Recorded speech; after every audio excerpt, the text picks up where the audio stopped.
battle in Barcelona is 5 lights away. And the Spanish Grand Prix is underway. Lando Norris immediately trying to deal with Max Verstappen. He tries to chop across, but what a launch off the line that was from the World Championship leader, who's going to have an opportunity to go to the inside. Who's bravest on the brakes? Oh my word, around the outside to take the lead. George Russell, what a start. That is absolutely incredible stuff. We were watching Norris, we were watching Verstappen, but Russell somehow goes from 4th on the grid to the lead. He has moved up 3 places in the opening 600 metres of the race. Then it's Max Verstappen in 2nd. Our pole sitter, Lando Norris, drops to 3rd. Yeah, you see Max just got that initial drive off the line, on the grass actually, as he's trying to give enough space for Lando. And as these two guys are going wheel to wheel, George gets a mega tow, full commitment, and around the outside. Might be our best opportunity now, Max. Think wisely. Russell, super defensive. Max Verstappen trying to roar around the outside. The leading two in the Grand Prix go wheel to wheel. And we have a new leader. His name is Max Verstappen. And then this mega tow, slipstream, DRS. George goes defensive. And then Max goes, okay, I'm going around the outside. So, as you saw on the opening lap, it was Charles Leclerc ahead of Carlos Sainz. Now we see the move. Sainz leaving the track and gaining an advantage has been reviewed by race control, and there is no further investigation for this. Yeah, there was definitely contact, and Carlos pulling Max Verstappen around the outside. That is a great manoeuvre to see. As we see Mercedes making the call. George Russell taking the last of the life from that Pirelli tyres. Carlos Sainz was told do the opposite to Lewis Hamilton. Doesn't look the quickest at the back there. Right rear is causing trouble, and will that be a position gained? Oh my word, that is close into the fast lane, but the Mercedes just gets away with it. Is there an opportunity now for Lando Norris? Lando, it's possible we could cover Russell this lap. What do you think? No, I think we need to go get Max. Lando Norris is fighting for the win in the Spanish Grand Prix.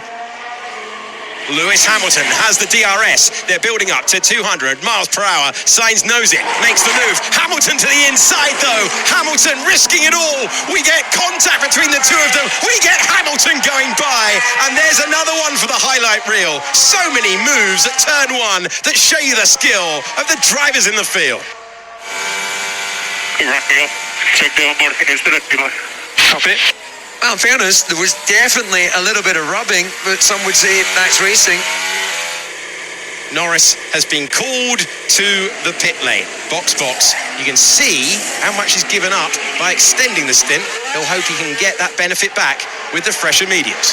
His heart is going to sink when he pulls out at the end of the pit lane, finds himself looking at the back of Sainz, but he will be on those fresher, younger, new tyres. Why are we on plan A? We're in line with everyone else. That was the choice. Here's the move. We're hearing from Charles Leclerc, but we're watching Carlos Sainz and Lando Norris, who goes through and claims 4th position. He got the great run further back in the pack. A man with fresh tyres taking 6th place. Charles Leclerc not happy with the strategy initially, but he gets past the Alpine. That's his minimum expectation. At the lower end of the points is Oscar Piastri on the medium tyre, trying to get past Sergio Perez, and Piastri will be to the inside, and Piastri will be passed. Under braking, and the Australian driver takes 9th position. There's been another pass from McLaren. This is Oscar Piastri moving past Esteban Ocon. That is how he took 8th place, and you would expect, given the evidence of car performance so far, he will make light work of Pierre Gasly. In the next couple of laps, that's the car. That's a good exit, isn't it? Yeah. Here's the opportunity now for Lando Norris, and that is a slam dunk move. Lando Norris able to pass the Mercedes with a clean move. Can he do the same thing to George Russell? Such a dominant run, Verstappen, in recent times. He's won 50 of the last 75 Grand Prix. That is laid on the brakes, and that's the move that we predicted was going to come Oscar Piastri's way. That is how he took 7th place. Checo Perez on those fresher tyres. We can expect to see him now working his way past Alonso, onto Stroll, and finally working his way back into the top 10. Side by side we go with Lando Norris. George Russell went mega defensive. Lando Norris goes around the outside of turn number 3, uses that fresher rubber, and now Russell tries to come back around the outside. He'll get the inside line for turn number 5. All of this battling is giving an advantage to Max Verstappen out front, and it was a brilliant battle, a battle that continues. Traction race, fresher rubber, inside line, and third place for Lando Norris, and they've been fighting for most of the lap, DC. They've been fighting for most of their racing careers, and that is Formula 1 2024. You've got to love it. That's a pass for Sergio Perez, who gets past Esteban Ocon, and he is now 9 seconds away from Pierre Gasly. Yeah, well, Perez, that's got to be his clear goal from the team, to try and work his way into that 8 seconds of the Alpine of Gasly. Every point is a prisoner. Oh, Lewis Hamilton once again finds his way alongside and past. This time it's his teammate at the first turn, and it's a place on the podium for the 7-time world champion. DRS coming from a long way away, but with a big overspeed. George defends the inside, and Lewis goes, you know what, I believe in this tyre. I've got the confidence. I know you're on the back foot on that hard tyre. And, well, Alex, we know what the debate will be in the debrief from George's side. It'll be like, why did you put me on the hard? So from the battle for first and second to the Ferraris swapping the cars round. Mercedes, they battled it all the way through turn number 1. Ferrari, well, they just swapped the cars. And that's Charles Leclerc back to where he started the Grand Prix. He's in 5th place. Oh, my word, gather it together. Alexander Albon, he can't do it, and he is in the gravel trap. Seems to take forever to get back out of it. Here he is, Max Verstappen, out of the final corner for the final time. He's been pushed all the way, but Max Verstappen wins once again in Formula 1 and takes the checkered flag in Spain. Hurried home by Lando Norris, who takes second place, 2.2 seconds. At the checkered flag, Lewis Hamilton is about to climb on a Formula 1 podium for the first time this year, and there won't be much between 4th and 5th over the line, but it will be George Russell who keeps the Ferrari at bay by 0.3 of a second. This is the Outlap F1 podcast featuring America's own Cody, Andy, and Deanna. Your one-stop shop for Formula 1 news, insights, race previews, and reviews. Join us on the Outlap.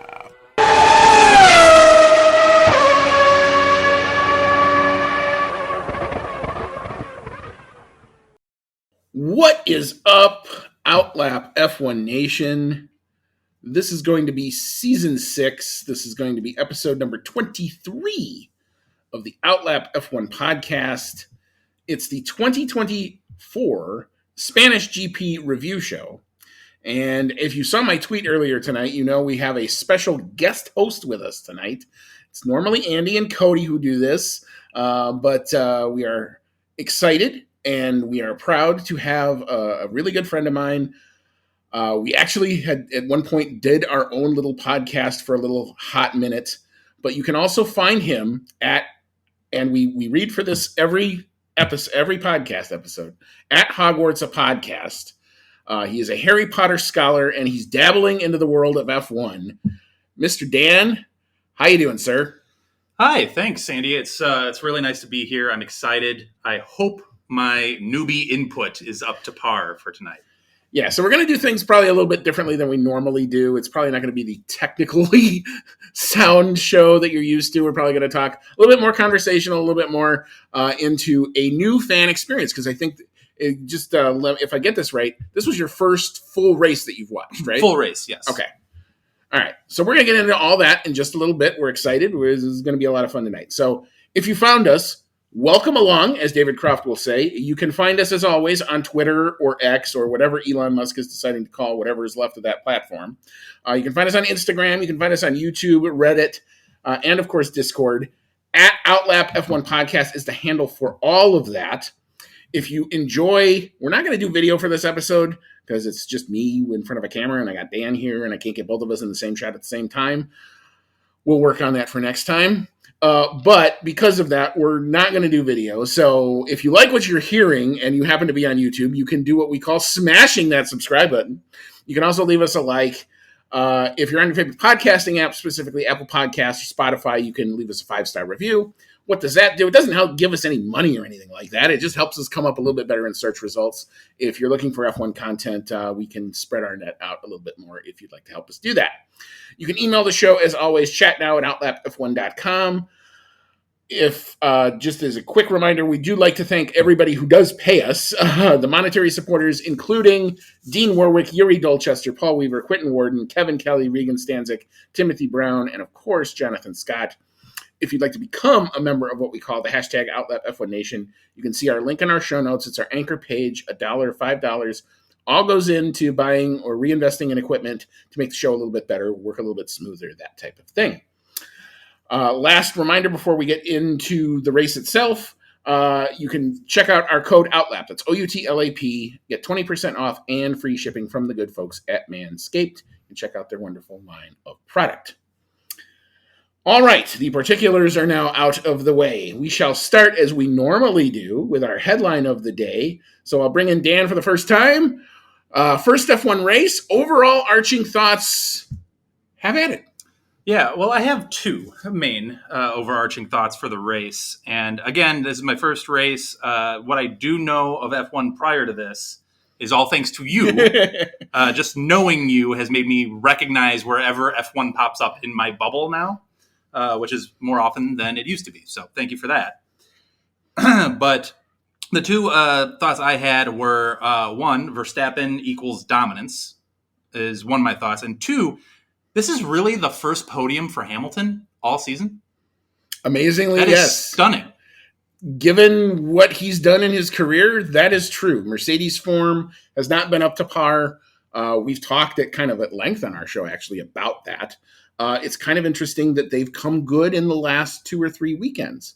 And going into this race, we were calling this was going to be the bellwether for Mercedes. Did the upgrades that they brought for Monaco 3 rounds ago, were those really taking hold? Because we knew kind of going into coming out of testing what they would do. They were very good in a lot of the slower speed corners where Monaco and Canada have a lot of them.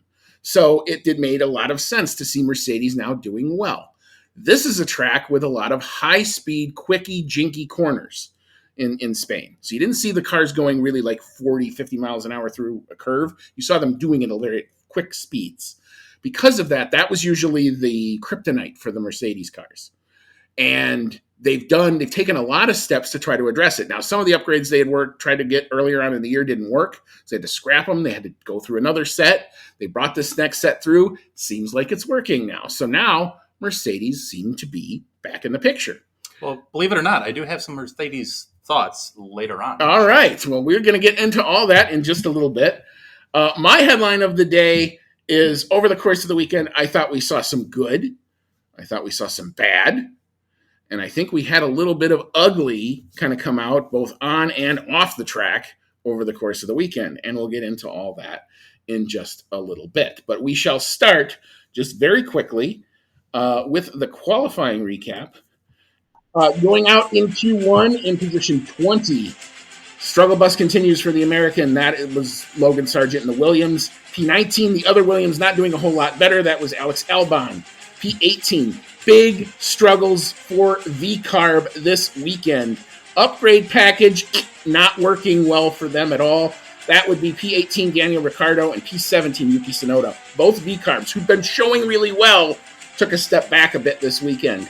P16 was Kevin Magnussen. P15 was Zhao Guanyu. Kick Sauber, still at the bottom of the table, but hey, this is an improvement for them.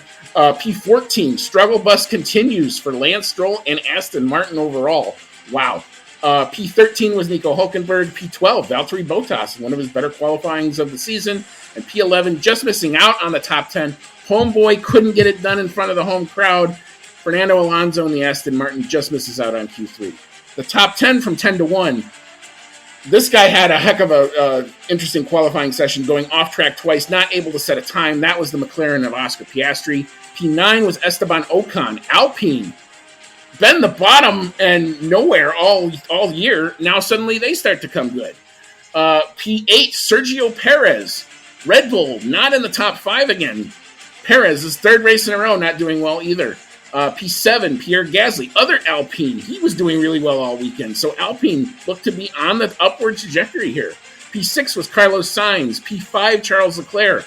Both Ferraris bringing big upgrades. Didn't really pay off here. Is that a harbinger of things to come? We'll have to see. P4, here are your Mercedes, George Russell. P3, Lewis Hamilton. And P2, Max Verstappen. And that leaves P1. Homeboy did it, got it done. Lando Norris in the McLaren. All right. I know you didn't get a chance to watch it, but just looking at the ordering, do you have any big thoughts on the qualifying at all? Not really.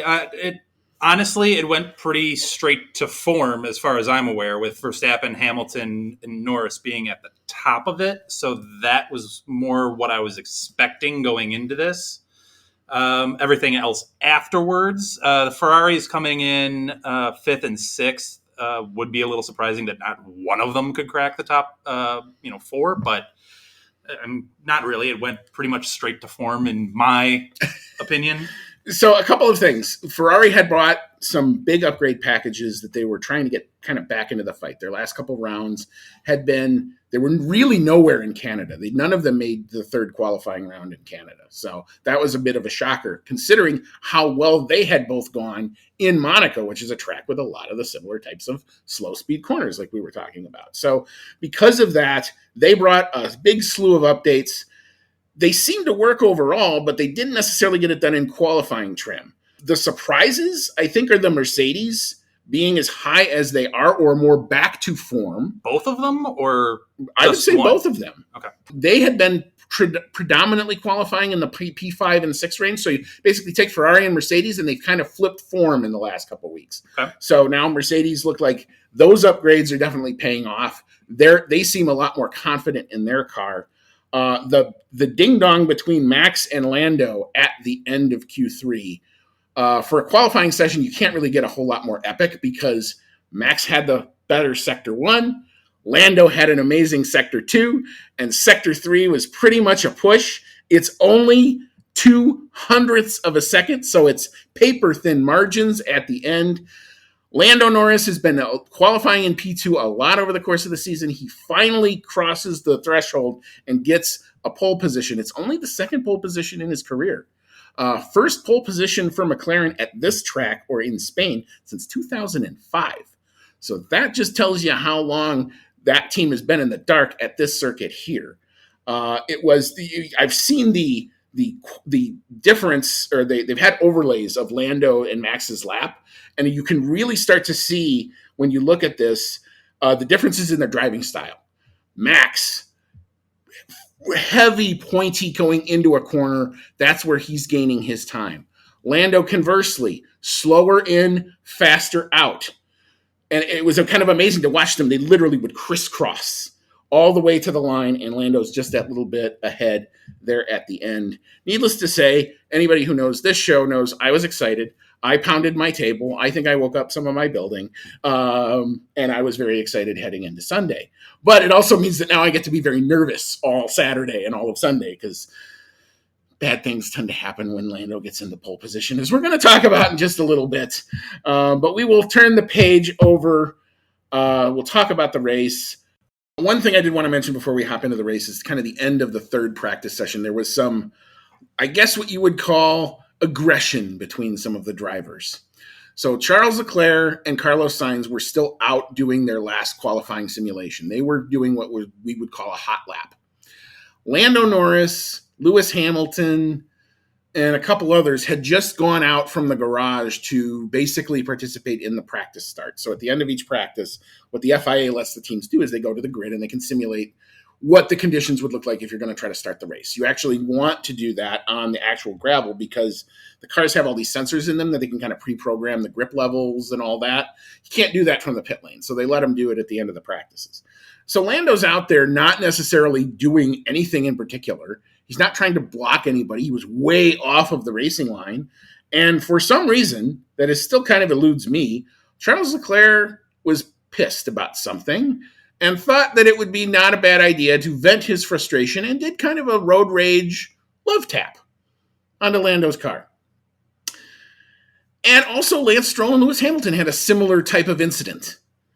Now, the thing about it is these cars, they're so aerodynamically dependent that you put any sort of stress on them and parts will break.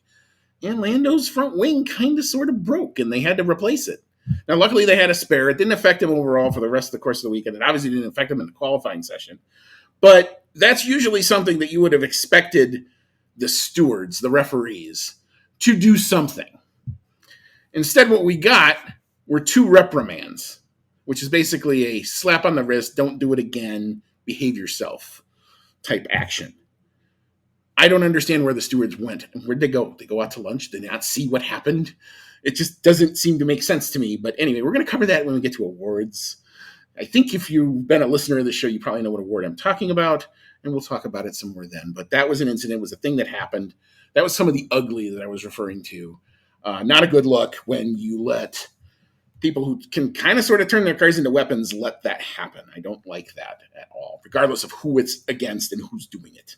Well, there was a couple of interesting official mentions throughout the race. Even I think it was Carlos Sainz had an issue with one of Hamilton's passes, one of his overtakes. Yeah, and they had the crew like that radio dial in or whatever. Mm-hmm.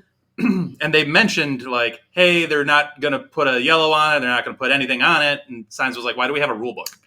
That is a common thing. We talk about that all about. If Cody was here, he would go, what are you expecting? You're expecting consistency from the FIA? That has been a theme. It's been one of those things we talk about a lot. You get different referees for each race. You get different stewards who get appointed based on where the race is, what car club is sponsoring it, and what chapter of the FIA is actually refereeing it that weekend. So that's one of the things we talk about many times. Should we have universal stewards that do every race? There's pluses and minuses to that. The pluses would be, well, you probably would have a little bit more consistency in the calls, but if you get on one of these guys' bad sides, and now you have a rep for being a more aggressive driver, do you always get the call against you versus a fresh perspective of somebody not necessarily seeing you in, week out, all the time? So it's a great debate. What the FIA continues to do is continues to rotate them based on, like I said, where they go. But it is something that is a big crux of what goes on in the sport, especially on a Sunday. And Carlos Sainz said a very common thing that we hear quite a bit. So that was a very good pickup. So, all right. So we will now turn over into the race itself, and we shall start, as we are apt to do, with those back markers. And those back markers consisted of, again, bad weekend all the way around for Williams, especially for Logan Sargent. He finishes in P20, but he did finish. Kept it clean. No major incidents for him. P19 was Yuki Tsunoda. Like we said earlier, bad upgrade packages on the VCARB team. Not able to get on top of that setup all weekend. P18 was Alex Albon. Again, the other Williams continuing to struggle as well. P17, Kevin Magnussen. P16, Valtteri Bottas, not able to make the good qualifying all the way up in P12 into anything, as it turned out. P15, Daniel Ricciardo, actually the higher placed of the VCARB team. That's a bit of a surprise given Yuki Tsunoda's good forms for most of the season so far. P14 was Lance Stroll, and P13 was Zhao Guanyu and the other Kick Sauber. Not a huge lot to talk about, I think, in the back markers. Did you see anything when you were watching the race that stuck out to you at all with any of these guys? No, I know that Yuki actually ended up with at least one 5-second penalty that I caught, which probably tanked his time. I think it came at a fairly critical point in his race. But there were a couple of those 5-second penalties throughout the race that I picked up on. I know Albon I think it was Albon, ended up going into the gravel at one point, which is another rule thing that they didn't use a caution or a yellow or anything like that on, which they mentioned on the broadcast. So that was an interesting thing for him. Other than that, the back end, no, those were really the only things that caught my attention. Yeah, the only two penalties that were handed out during the race itself was Nico Hulkenberg and Yuki Tsunoda each got a 5-second for speeding in the pit lane. Now that, in F1 terms, is usually pretty hard to do. The cars are equipped with pit limiters that all you basically have to do is hit a button and the car will not go beyond the speed limit. Where you sometimes find, if you're going to get a speeding penalty, is within the margins of coming into the pit lane, because the actual entrance, this is one of those weird F1 things I'm going to try to explain. The entrance to the pit lane, believe it or not, they say is not part of the racetrack. So you do not have to be at pit lane speed. You can go as fast as you want on that entrance part until you get to the very start of the pit lane. And what you'll see a lot of times is a lot of cars will speed up through that section and then slam on the brakes to try to make the line.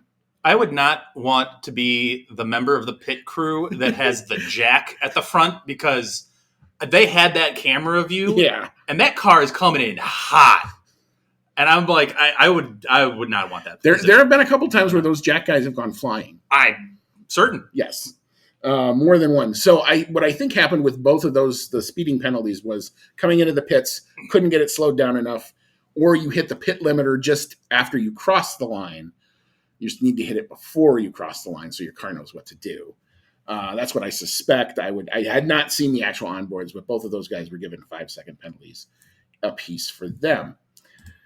All right, moving now into the midfield. Aston Martin just continued to struggle basically all weekend. Fernando Alonso usually goes really well here. It's his home race. It did not translate very well for him. He finishes in P12. P11 was Nico Hülkenberg.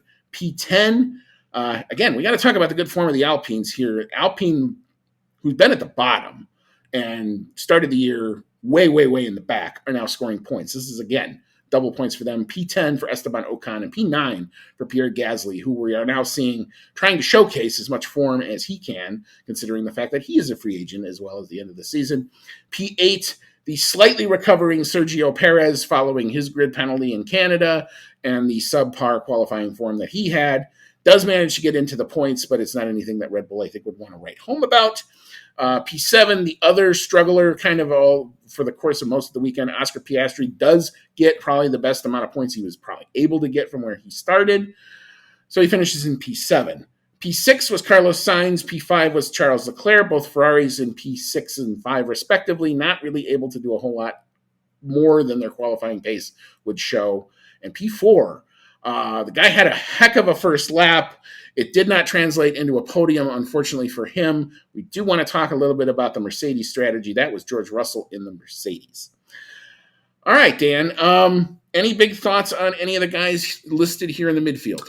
Believe it or not, I actually have several. Nice. This is usually what we talk a lot about. We always say on this show, the midfield is usually where there's the most amount of drama. And some of it is just me being new to an F1 race, and it's just some observations that I had just observing it. I'll let you handle all the technical aspects. I know specifically, all I can remember hearing is tire management. I'll let you handle that. Mine will just be kind of some just basic observations. Okay.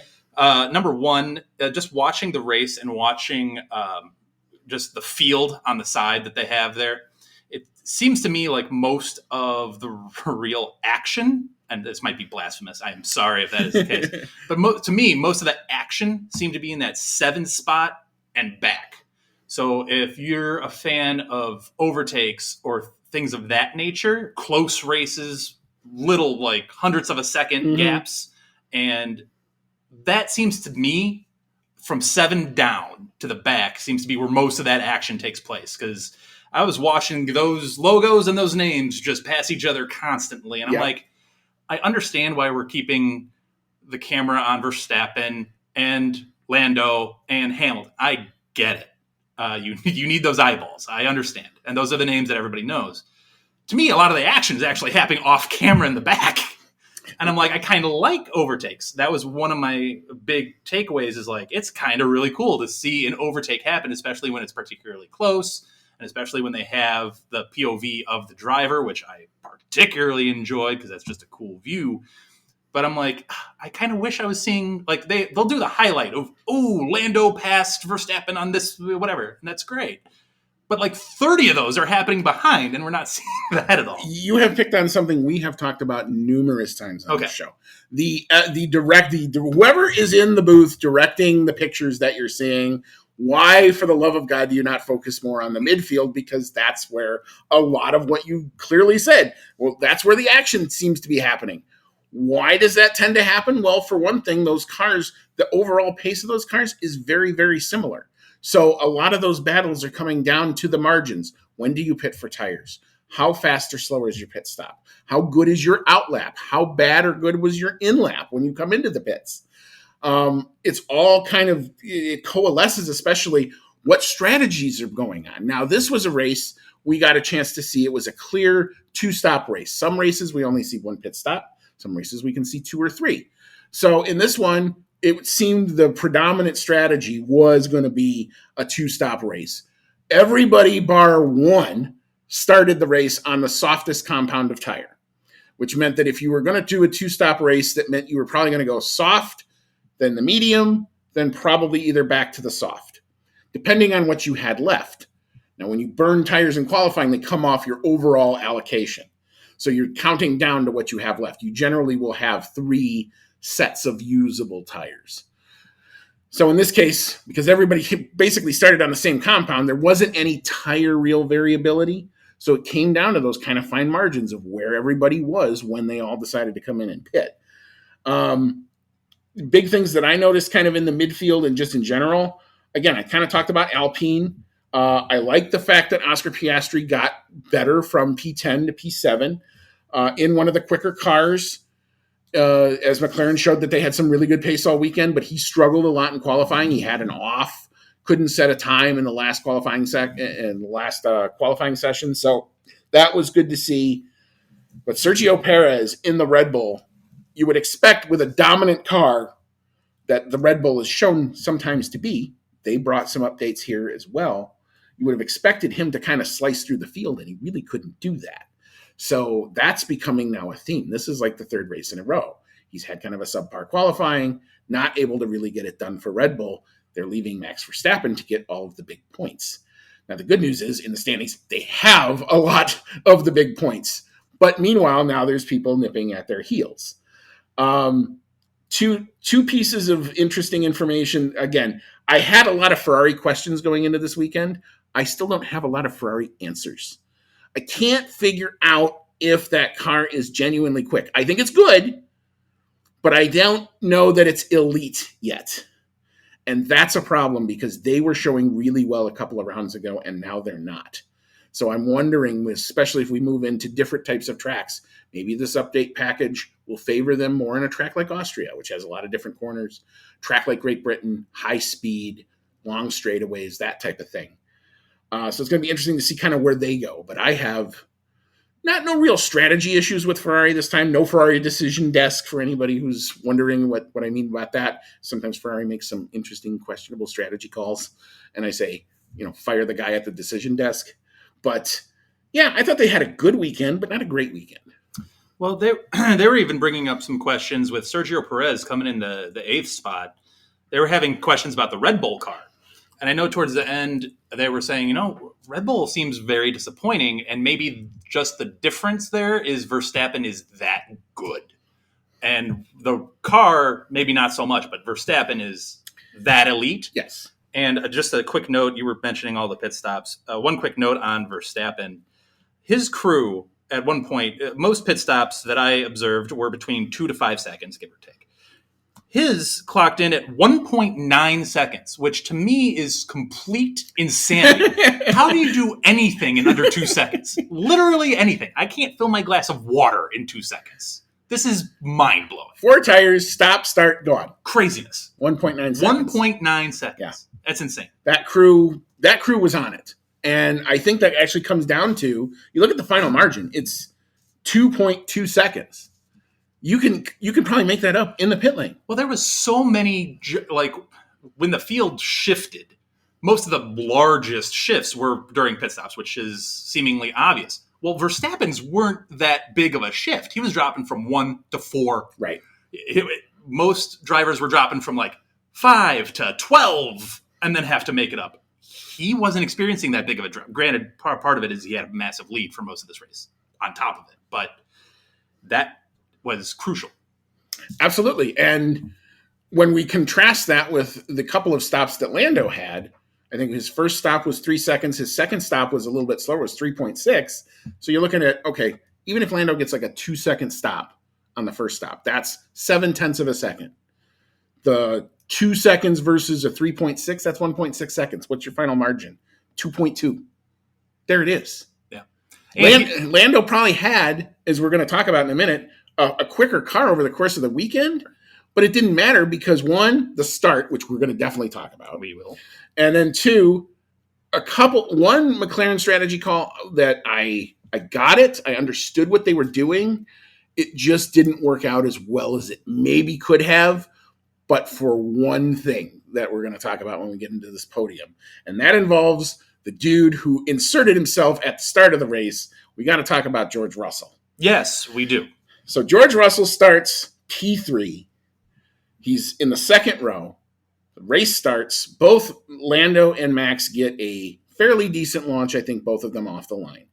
Lando is definitely occupied with trying to keep Verstappen behind. So he cuts way over to the right, trying to basically box Max in and make Max have to make a decision. I either bail out or we crash.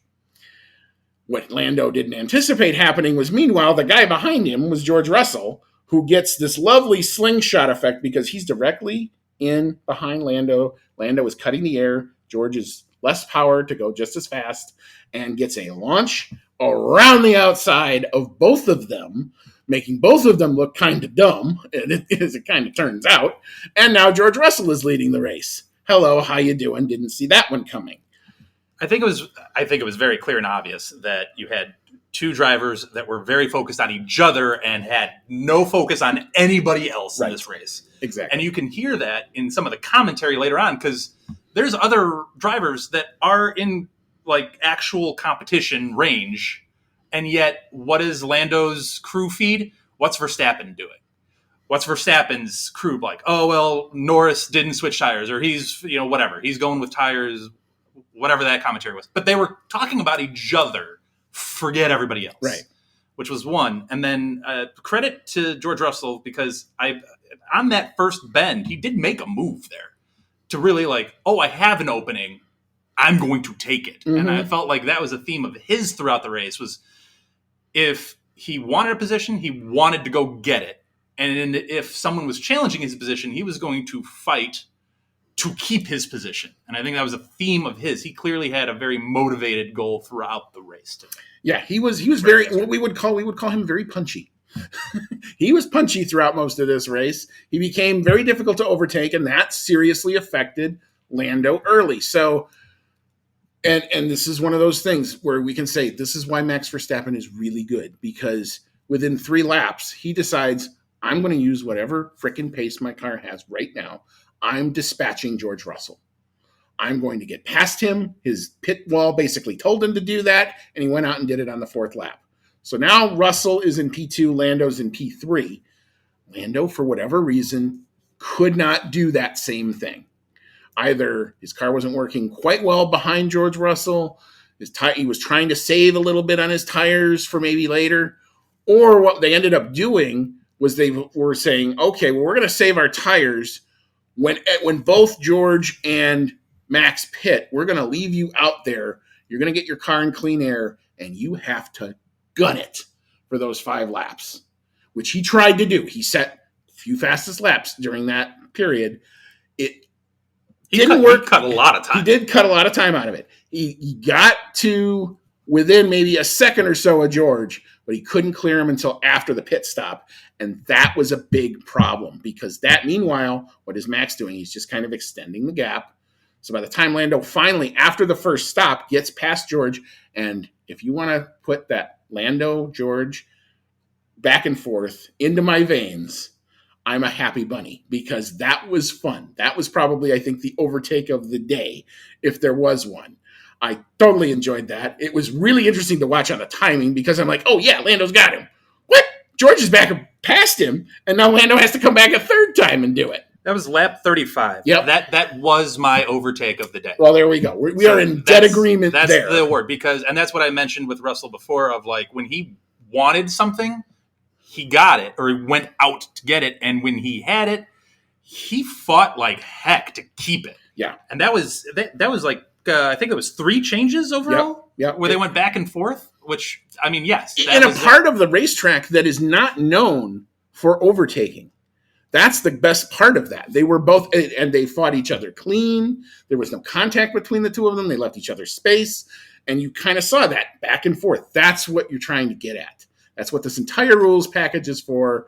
That's F1 at its finest. I was literally about to say, if I was to clip anything from this race and put it on ESPN Sports Center primetime, that exchange is it. That's it. Yeah, absolutely. So, yeah, he does get past him, but now he found himself still 9 seconds behind George Russell. He did have time to try to make it up. They tried it again on the second stop. They both end up going back to softs after that.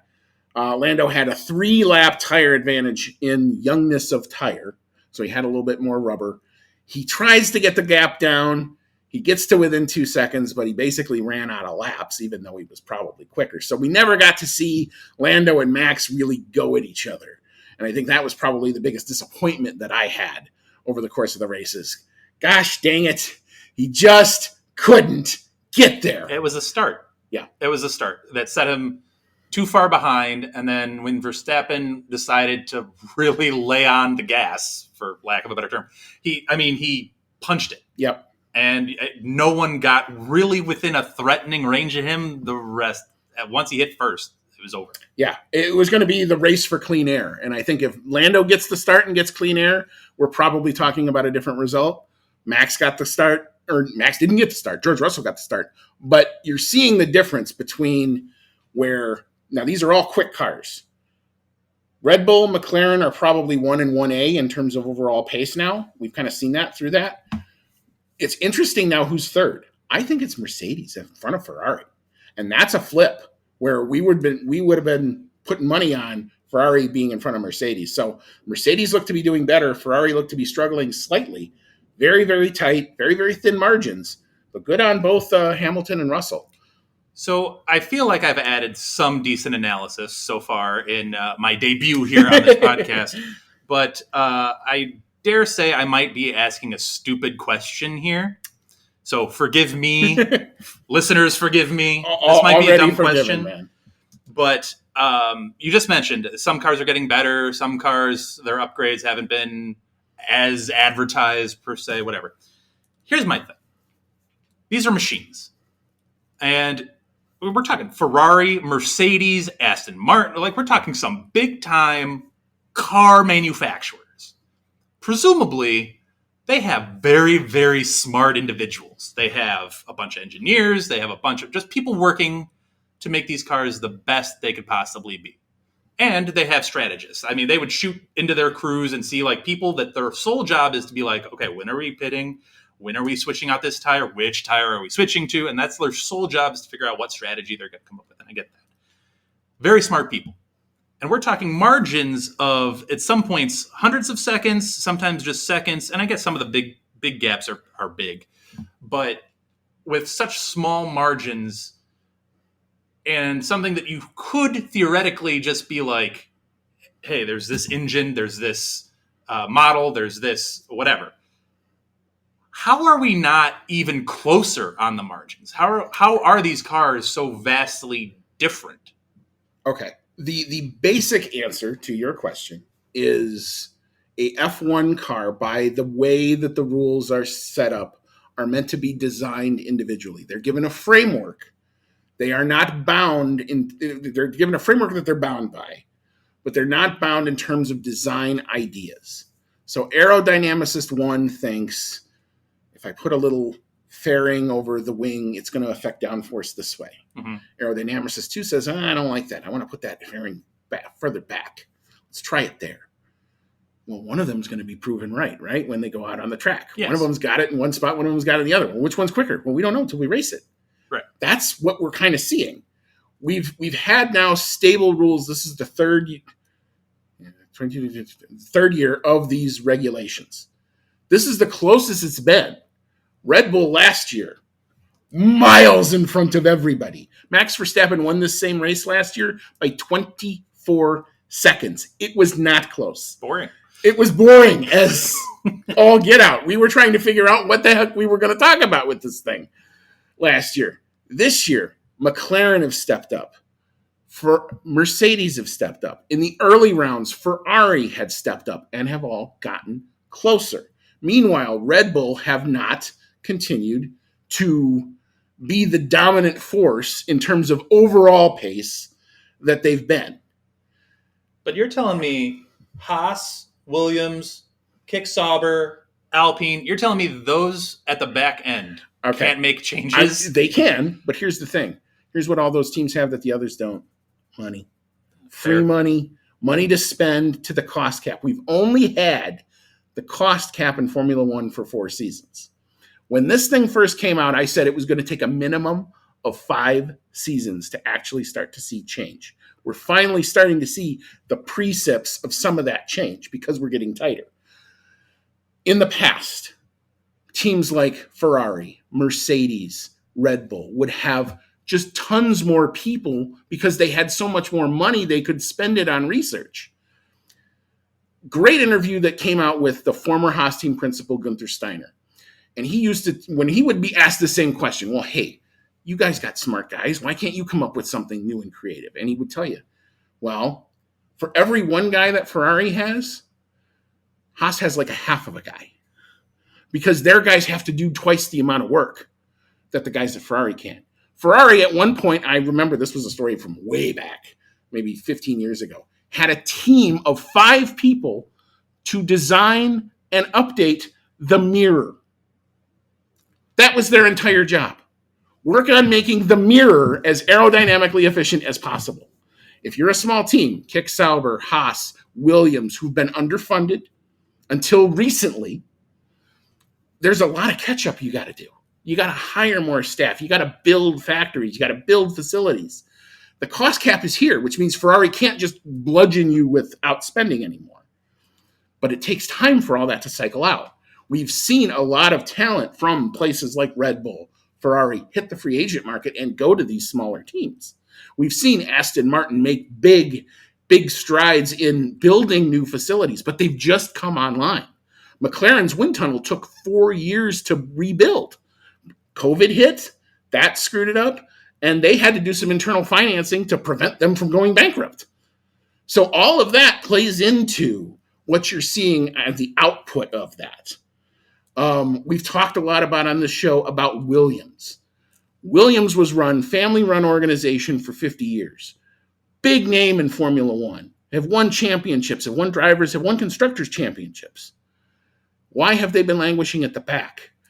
They spent so many years struggling just to make payroll and to literally keep the lights on in the facilities. They couldn't dedicate any time to research. Their team principal, James Vowles, has come on and said, we're going to struggle this year. You want to know why?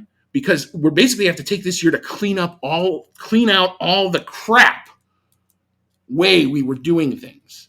We're going to do things the way Mercedes and the big boys were going to do them now that we have the right funding. But it's going to take time to do that. Follow-up question. Sure. I get the innovation part of it, and that takes a lot of time and a lot of setup and a lot of just infrastructure for the teams. But in other sports, you get the term copycat league popping up often. Hey, the Astros are really good at this in baseball. Hey, the Boston Celtics built their team great. Hey, Argentina's football team is fantastic. How do we organize our product like that? And then they just try to copy it. They don't try to do something new and innovative. They're just like, well, what are they doing? Let's just do that. And yeah, you might not beat Verstappen in a race, but you might not be at the back anymore. You might be in that 7 to 12 range, which would be great for Bottas and Gasly, whatever. Why does that not happen more? Yeah. Okay. Because it's really, really hard to pull off. It's not just one set. It's an entire package of front wing floor, which you can't see, which this rules package stresses more than anything. So since you can't see the floor unless you happen to crane the car up, you know what happened in Monaco last year? One of the Red Bulls crashed. They lifted it up on a crane. You want to know what everybody did? They took out the cameras and they started taking shots. Why? To learn the secrets of what makes the Red Bull so good. But even that takes time and effort and wind tunnel correlation to see, well, Red Bull have this idea. we can try to put it on our car, but if our rest of our package doesn't talk to that idea, car's not going to work. So you have to come up with an overall package. The teams that have figured it out, McLaren, for now Mercedes, Ferrari, that's why they're where they are in the competitive order. These other teams are trying to figure it out. Now, either they don't get the right talent in the door, or they go down a development path that doesn't work. And now once you do that, that's almost like being in basketball hell. It's being the equivalent of like the 8th team, the first out of the playoffs. Gotcha. It's very hard to get out of that. Sauber have found themselves in that. Haas have found themselves in that. Actually, Haas are doing better this year than they have in a lot of years, but it's because of that whole interplay of what you actually see out on the track. So very good question. Very good question. I hope hope everyone enjoyed kind of my little defunct analysis there. We have talked a lot about this race.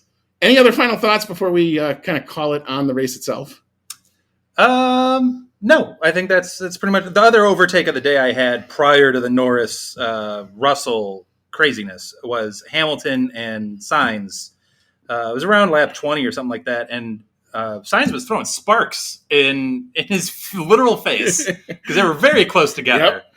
And then Hamilton ends up taking the inside route, and that's the one that Sainz was like, "I'm sorry, that wasn't cool."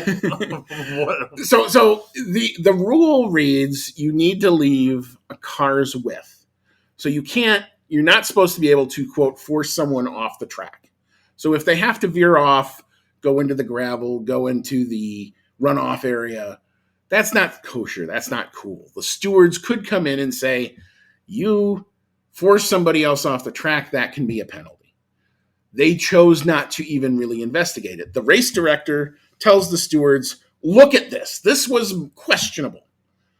The race director doesn't make the call. The stewards make the call. So they have, you want to talk about a compound of different angles and views. They have every onboard, every stationary camera. They have all the data that the cars are feeding back to race control all the time. They can kind of try to make up by using all that data, they can try to make a decision. Was this a natural overtake? Did he really force him wide? What caused it? Was Sainz just in a bad position? All of the above, they came out and they said, we're not going to look into it any farther. We don't think it's worthy of an investigation. Carlos Sainz obviously disagreed with that. And that is common. It is another common thing in F1 when drivers sometimes duel with one another. I think that's one of the favorite things that I had while watching this race was just, I loved when they cut to the crew driver interactions. I found them very interesting, and I found them very raw. Like, I get that they're mid-race. Drivers really honestly can't think of much other than their gut reaction and their thought as they're driving this car, 160, 170 miles per hour. You could do the kilometer conversion. Yeah. But I find that fascinating. Like, who was it? Albon, when he went off into the gravel, I had a really interesting conversation with his crew about, like, what was that? And they're like, nothing. And they're like, and he responded with, no, don't lie to me. That wasn't right. What's wrong with my car? And then they cut off the communication.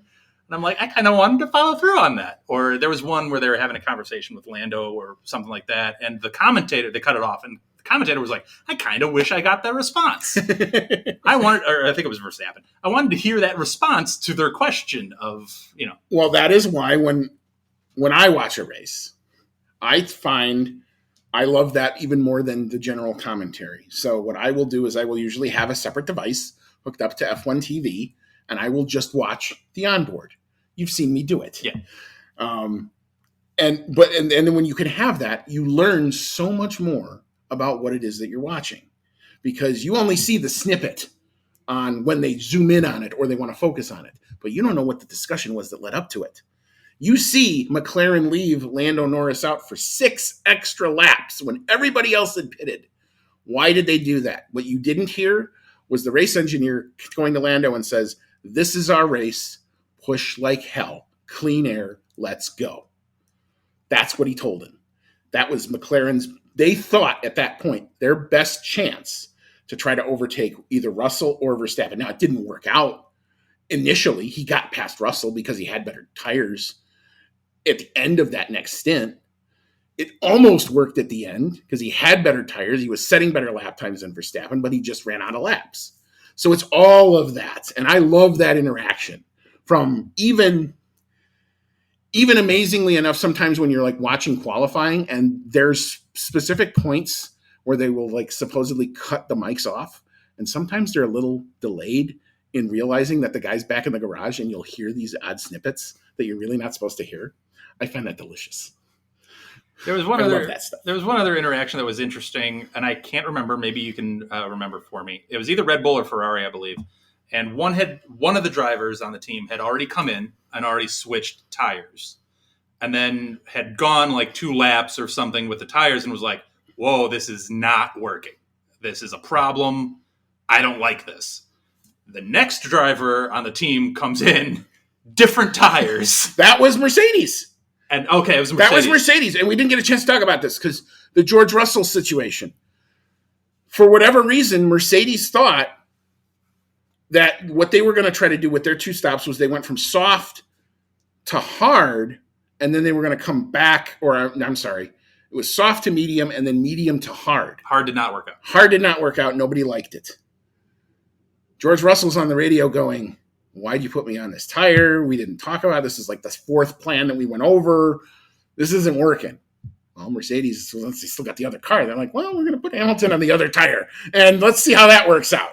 And sure enough, it worked out better because who finished in front of who? Hamilton finishes in front of Russell. So that is a fair critique of the Mercedes strategist. Why did you think when you hadn't run the hard tire all weekend and it didn't look like it was showing well and nobody else was running it, did you think that was the right tire to be on in that situation? Well, that's a follow-up question I do have, because they made that observation, and I don't know if it was that specific set of tires on that specific car. We just heard that interaction. But I made a point to look at the field because they had what tire everybody was on the far right. And towards the end of this race, darn near everybody outside the top 10 actually had hard tires. It was a very hard tire heavy field, except for some of the leaders who had switched. So what you're trying to do with that, you're trying to run a shorter middle stint to come in, put the hard tires on, and what you're hoping is that they're fast enough to mask the fact that they're generally slower. You're hoping your car is quick enough and they can have the longevity. So conceivably, if you have a car that's hard on its tires, which the bottom guys in the back tend to be a lot harder on their tires. They eat through them. They're more difficult to drive. They're going to go onto a harder tire because it's really the only way they can get to the end without a major fall off. So they're banking on the longevity. George Russell was banking on the longevity. What he was hoping was going to happen, or at least what I think the Mercedes strategist was hoping was going to happen, was everybody who had the softer tires, those tires were going to fall off. George was going to be able to stay consistent and maybe be able to come through at the end. That never happened. Do you think it was track-based? Like maybe just the hard tire was not as good on this particular track as they had assumed it would be? Correct. Okay. Correct. It came down to, it ended up being slightly warm. So here's what I think went into the decision. It ended up being slightly warmer than what everybody had forecast. They thought it was going to be cloudy and cool, like the qualifying was. It turned out the sun broke out. They had the rain showers kind of early in the day. The sun breaks out. The track temperature was 4 or 5 degrees higher. So that freaked out the Mercedes strategist. And he thought, well, if I put these guys on soft tires, they're just going to chew through them. They're going to be dead, no pace at the end of the race. How do we get to the end? Well, let's try a hard tire. Let's see if that works. Well, there's your real-time laboratory telling you that didn't work. George comes on the radio 9 laps into the stint. That's a pretty long time. And he says, this tire not working for me. And conversely, they had left Lewis out a little longer. They decided, well, they took that knowledge and said, well, we're just going to put it to the other car. And Lewis ends up passing George at the end because he had the better tire. Do you think that's a discussion that Russell has later with his team? Of course. Of like, what? Of course. And when we get to awards, we will talk about that exact decision. So, but yeah, no, I think this is, first of all, thank you so much for being on. This has been a great conversation. We're going to take a quick break. We're going to reset. We're going to recap what this did to all of the standings. In case I hadn't mentioned it, That podium was Lewis Hamilton in P3, Lando Norris in P2, and Thanos did it again. Max Verstappen in the Red Bull comes home in P1. We're going to take a quick break. We'll talk about where all the points are. Then we'll open it up. You've heard our takes on it. You've heard Dan's new takes on it. We're going to open it up to the fan email segment. We'll get our normal contributors. They're all in here. Thank you so much for everybody who contributed to that. We'll hand out some of our regular awards. We'll talk about predictions. Dan actually did a couple of predictions pre-watching this race.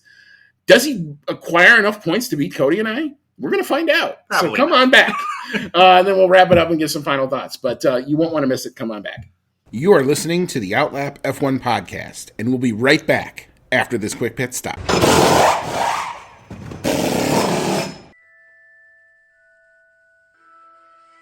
Grab your flu powder, broomstick, or apparate to your favorite audio streaming service to join the discussion on Hogwarts, a podcast, where Dan and his friends have in-depth chapter-by-chapter breakdowns of each Harry Potter novel. Join the group as they dive into the magical world and discuss plot points, analyze character development, and occasionally go off the rails. Whether you're a muggle who's new to the series or a pure-blood wizard who won't need a remember-all, Hogwarts, a podcast, brings everyone to the Great Hall for a magical discussion. Hogwarts, a podcast, available wherever you get your podcasts. All right, welcome back in. This is season 6. This is episode number 23 of the Outlap F1 podcast. It's the 2024 Spanish GP race review show. You've got Andy, and I'm along with special guest host Dan. You can also find him on the Hogwarts, a podcast. You just heard the ad for Hogwarts podcast. Go check it out. Harry Potter, people. He is amazing at that. And you can check out the cool sound. I know something about how the sound happens. So check that out. Support all of that good stuff if you are so inclined.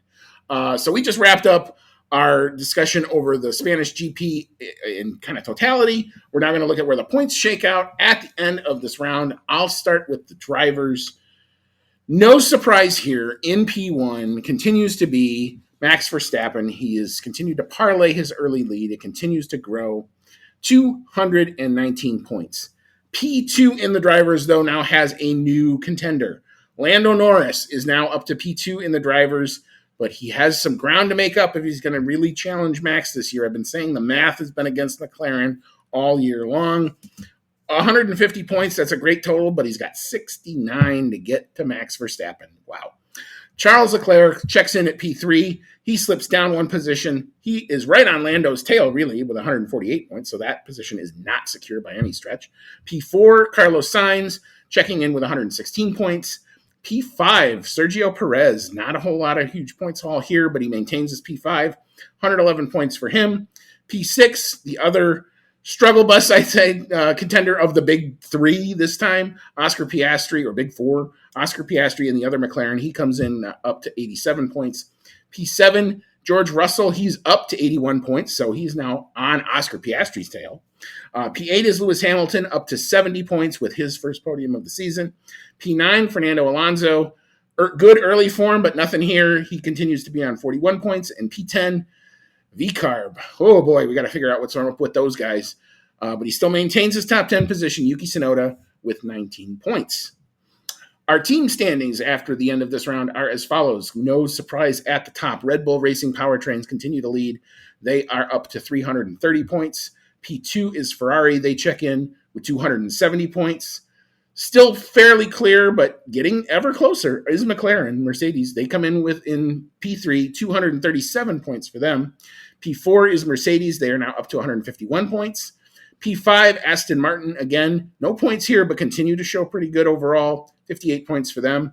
P6 is that V-Carb team. No points here, but lots of good efforts earlier in the season. They're up to 28 points. P7 is Alpine, now up to 8 points after being at the bottom for a long time. P8 is Haas. They're very close to the Alpines, only with 7 points. P9 is Williams. They check in with the 2 points. And P10, continuing not to score this season yet, Kick, Sauber, Ferrari. They have 0 points. All right, you have heard our takes on the Spanish GP. It is now time to open the floor up to your takes on what you saw this weekend. It's the fan email segment. I normally tell whoever is opposite me it is their time to shine. So, Dan, it is your time to shine. We shall start with our normal P1 position, Rachel Fleming, who has written a wonderful recap. So, Dan, it's your time to shine, sir. Take it away. Let's see if I can read. Yes, it is Rachel Fleming with the novel that she left. She goes, well, that was another race. I think the words era of dominance over haunted this race. After all the hype of this weekend, Max win is just an anticlimax to the hope of the weekend. That poor McLaren pit stop was the killer blow to the race. There must be an exit clause to that Red Bull deal for Perez. There has to be an exit clause somewhere. I know they are trying to keep Max happy, but come on, there has to be a point where you go, enough is enough. Would it hurt even trying to see if Yuki can cope later on in the season? I don't think they would lose anything. Saying that RB did not have a good weekend. She continues. Good to see Alpine starting to recover after their horror show, and Gasly beating a Red Bull would have been very satisfying for him. I wonder if he was thinking, I was never as bad as this for Red Bull. Aston Martin's updates have clearly added to the car again. What is it? Added fat to the car again. Oh, sorry. Added fat. You're right. Added fat to the car again. What is it with them and very poor updates? It's a worry for the future again. And sorry to finish this with Logan Sargent finishing last and 18 seconds behind 19th. Those sort of things does not help his cause of staying in the seat past the summer break, let alone for next season. It's not a good look and just attracts bad headlines.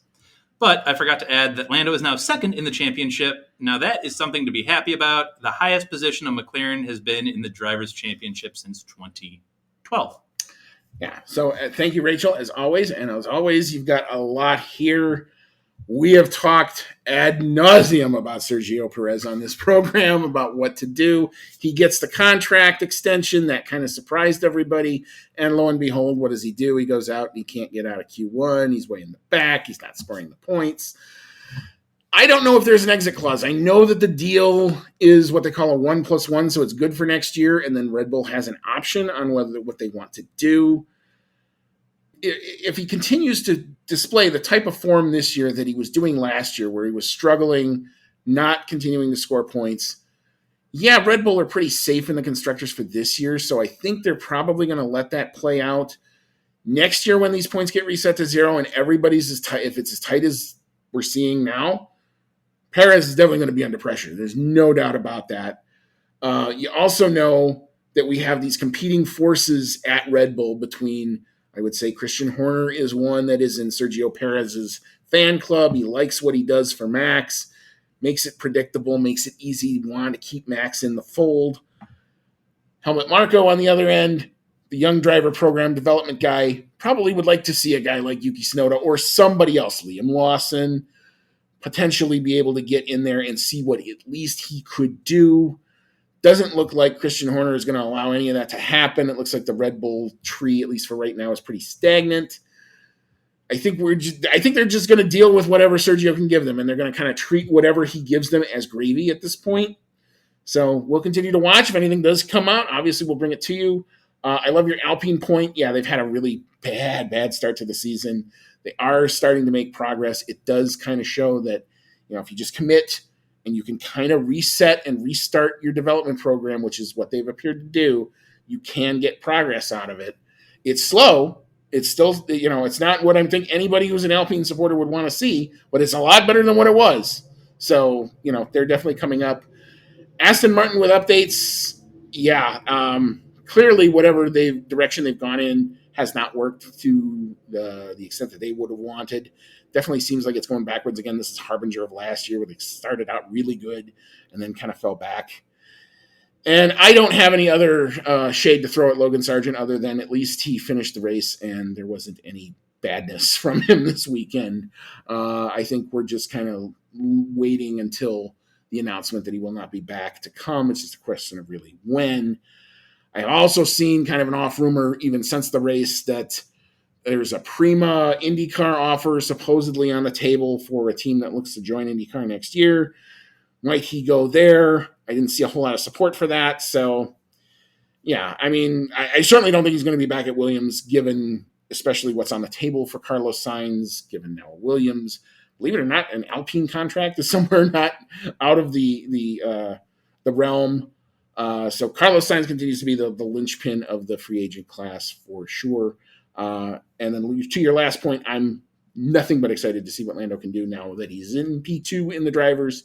Let's see what we can do with the rest of the season. There's plenty of rounds left. And if Max can be a little beatable, has some bad luck, maybe doesn't finish a race, that gap can come down, but it's going to take a lot of winning, a lot of good things for Lando and a lot of bad things for Max for that really to become a tight race. Dan, any thoughts on all of that or any of that? And if you don't, it's okay. There is a lot there to break down. No, I don't have anything to add to what you said. I think you pretty much fully covered that enthusiastically. So all right, so we shall move on to our next fan email. I'll take this one. That comes kind of directed to you. Yes, it comes from my good friend Mr. Formula, and he says, "Not a bad GP considering it's Barcelona. All the alternate strategies kept it interesting to the end. I'm bummed for Lando after getting pole and not converting it to a win. The opening lap, oh, thank you for quoting me, really threw a wrench in his monkey plans. Yeah. What is happening at Ferrari? They're now behind Merck on pace. I did not see that coming. And did I beat Rachel this time?" Well, I'll answer the last one first. Unfortunately, no, you didn't. And that's because Rachel kind of cheats. She sends her questions sometime in, usually with about 4 or 5 laps to go. You waited till the end. So did Rachel get a jump start? Yes. Would she get a 5-second penalty? Yes. But it's 5 laps. So I got to give it still to Rachel. The timestamp kind of gives it to her. You didn't get it in. The race was over with 5 laps. The race was over with 5 laps. Well, we didn't know, but maybe. It would have taken a Herculean effort. It would have. I would have loved to have been there to watch it. But sadly, it didn't happen. I'm also bummed for Lando with the start. That is probably the thing that he knows. I mean, he was very dejected on the radio after the race. He realized he screwed up the start. What I would have preferred he'd done, as opposed to really worrying about Max, is just drive his line. If he's on the preferred line in P1, and I understand he's not used to that position, and sometimes at certain tracks, second place is actually a little bit better. I don't think that's the case here in Spain because the George Russell move tells you that the outside line was better. The fact that George Russell was able to make that move and make it stick told you that if Lando just holds his line, one, Russell can't make that move because he's blocked unless he tries to go to the inside, in which case then Russell's making the decision, crash or P3. For whatever reason, Lando got forced to make the decision, and that's where he lost on the start.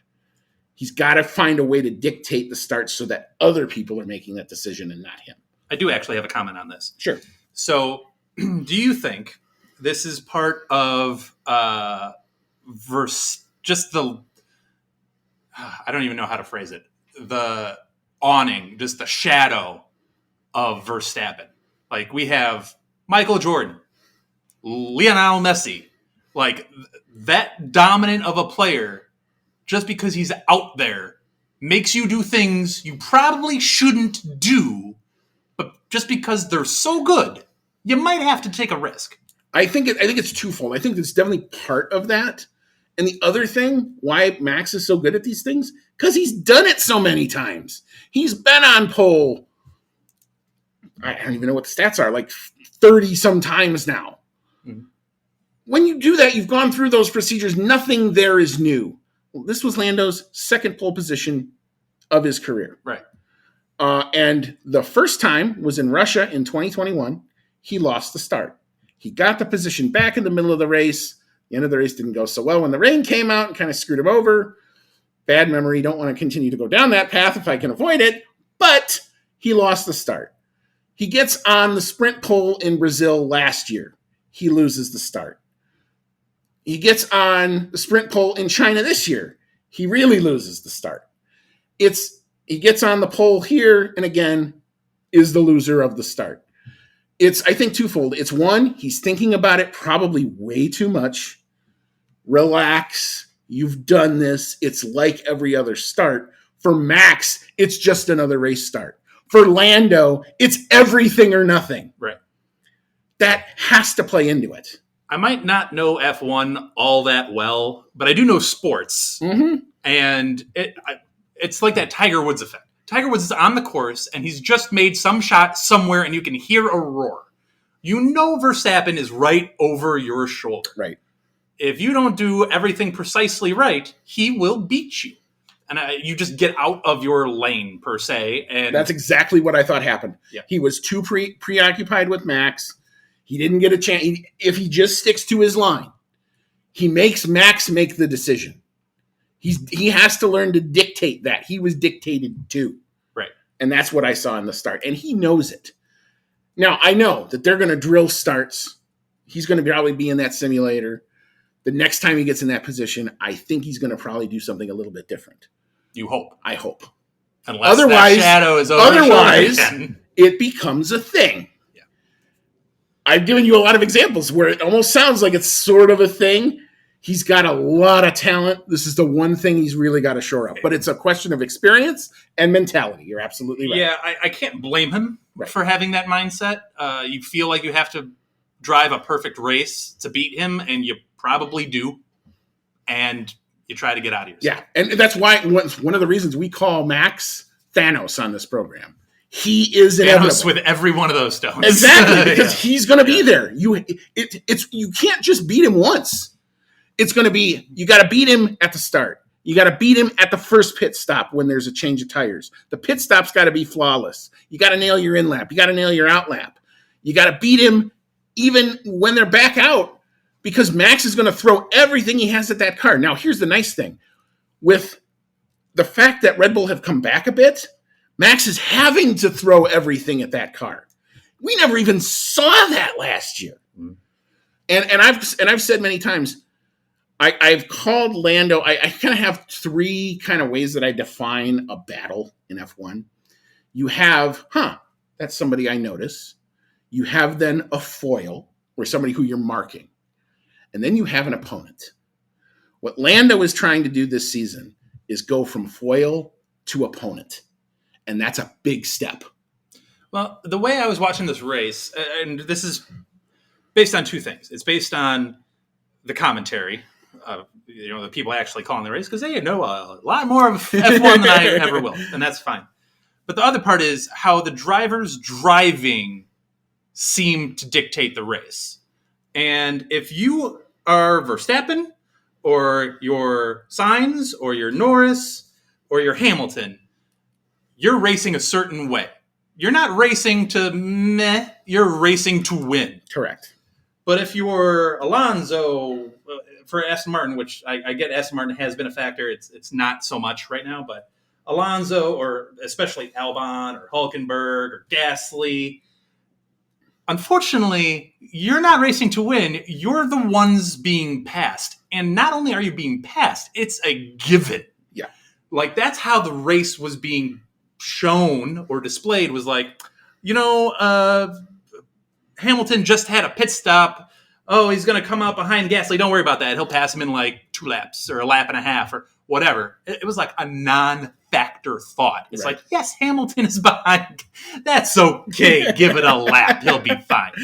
I'm like, non-factor? Like a complete non-factor. It is still, in spite of all of the rule changes, in spite of the cost cap, there is still the cadre of haves and the cadre of have-nots. Now, we're a lot better than what we used to be. I used to say, Max and Red Bull, and when Lewis and Mercedes were going at each other, that was Formula One. You had Ferrari, Aston, McLaren, maybe Alpine, Formula 1.5, and then you had everybody outside of the top 10, Formula like 1.75. Right. You still have that to an extent. The nice thing is at least now we have 4 teams. Haven't had that in a long time, where we don't just have 3, we have 4. We have Red Bull, McLaren, Ferrari, and now Mercedes, who on their day, if they get it all right, can win a race. So you don't necessarily know, even after qualifying, what's going to happen. This track's really tough to overtake. in general.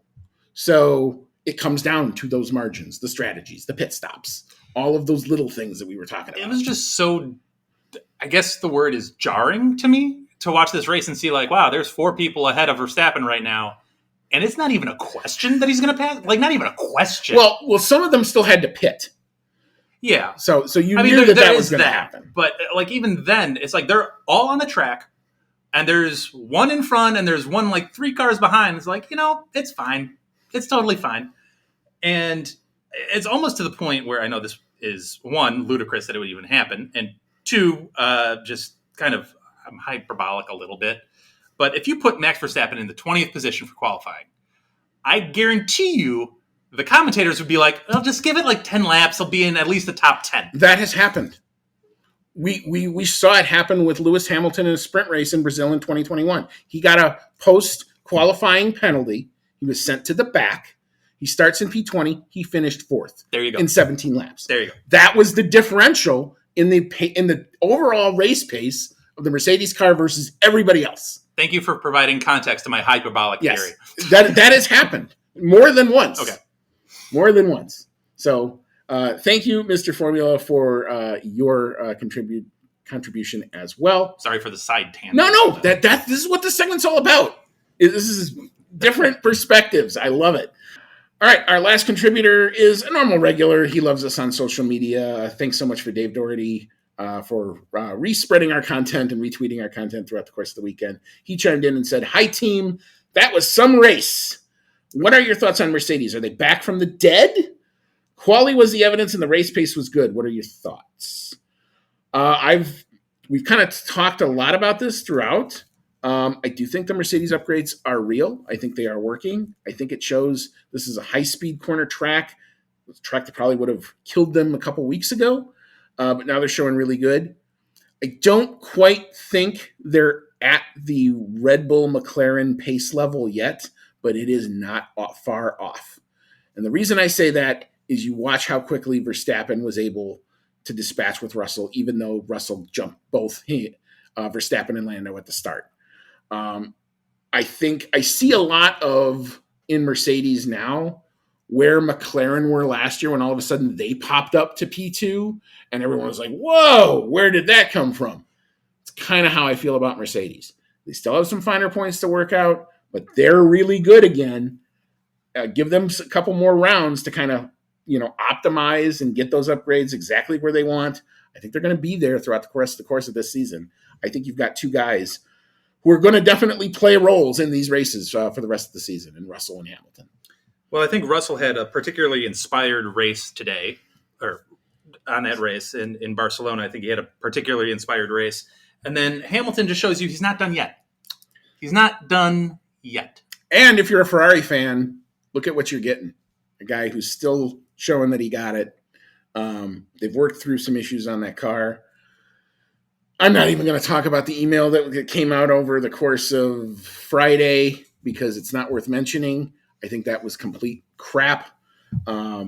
Mercedes are not sabotaging Lewis Hamilton by any stretch of the imagination. They want him to do real well.